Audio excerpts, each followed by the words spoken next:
So let's have a look at what the fingers do and the drag that you can create with your arms, because the front kick isn't just a leg action, it's a full upper body action as well.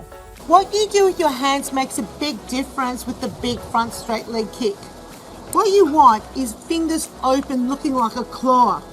You literally scoop the water forwards and then pull the water back. Now the other thing that happens, because you're turning the palms around like this, is that your arms reach all the way down to your mid-thigh. So your arms are reaching down, so they're full range motion the whole way through the movement pattern. Have a look. See how the fingers are spreading out and I'm reaching down towards mid-thigh. So the arms are fully lengthened. Fingers open, really open. Palm goes forward, palm turns around. And you can almost see the vibration that's happening through the fingers as I turn my hands around in the water.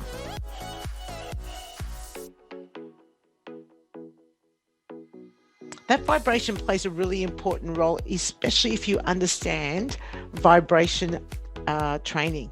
And that can be replicated in the pool with movements like this.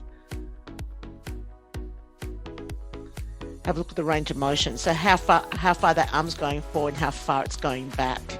So you want to make sure that you're getting that big reach. With that push and pull action with the arms, it helps drive my body to go upwards. I'm going to just stop sharing now because I want to just go through how you would demonstrate that on land. And you're more than welcome to actually, join me if you want to go through this yourself, or you can just watch. Now, demonstrating a big straight leg kick, bouncing on your toes with rotation and fingers open is really hard work on land. It's very difficult. Most of us don't have, that sort of athletic prowess or flexibilities that we would have in the water, because remember, in the water's buoyant, so it actually lifts us up out of the water, so it actually allows us for a better range of motion. And then the muscles are slightly relaxed in the water as well, because we don't have the same sort of gravity on our body, that sort of aspect of gravity on our body. So there's a release, and that's the reason why you don't need to be too worried about getting a cramp, particularly with bouncing on your toes. You might get cramp for other reasons, but it won't be because you've been bouncing on your toes. So how do you demonstrate this? I want to just put the frame to the side a little bit and then try the best that I can. So you're going to be bouncing from one leg to the other. Now, the hard thing about demonstrating this on land is that you can't be doing that double bounce, because sometimes participants will try and do that. Not that there's anything wrong with it, but it's actually not what the exercise is. So you want to be hopping from one leg to the other.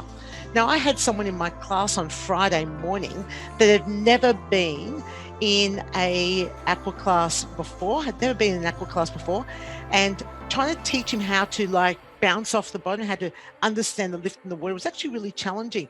And he was copying me exactly. So if I was taking the lazy route out because I was just feeling a little bit tired, he was doing exactly the same thing as me. So I had to demonstrate the bounce. So you're bouncing from one side to the other, okay? And that's not easy. So you only can do that maybe a couple of times. Turn the head when you do it. So you can definitely demonstrate a head turn. You can definitely have your fingers open when you're doing that quick demonstration.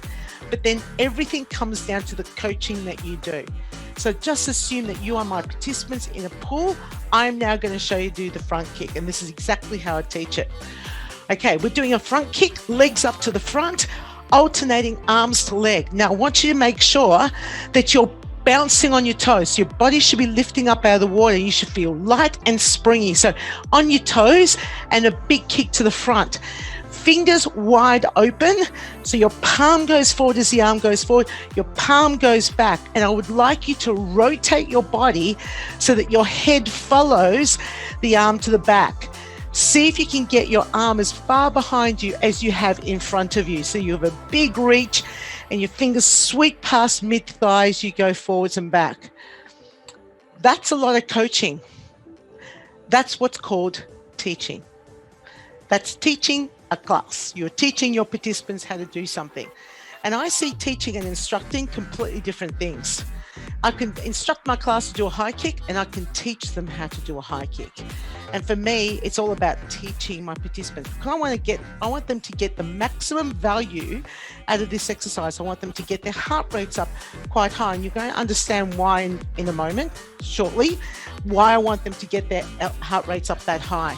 So bouncing on the toes, it's a big movement pattern.